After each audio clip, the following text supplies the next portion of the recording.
আজ রবীন্দ্র নজরুল মঞ্চের বাৎসরিক সভায় অঙ্কন প্রতিযোগিতায় প্রতিযোগী ও তার গার্জেনরা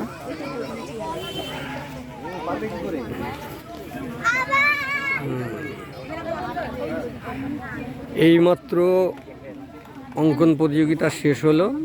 খাতা জমা নেওয়া হচ্ছে, বাচ্চাদের হাতে টিফিন দেওয়া হয়েছে। এই দুটো বাচ্চা এখনো বসে আঁকছে।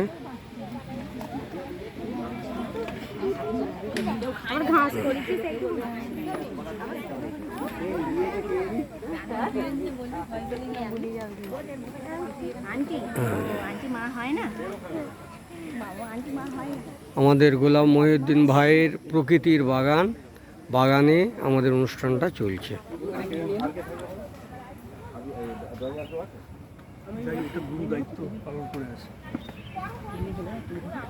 তাহলে ওই বাগানের ওখানে গিয়ে বসুন। হেরিটেজে আবৃত্তিগুলো শুরু করি।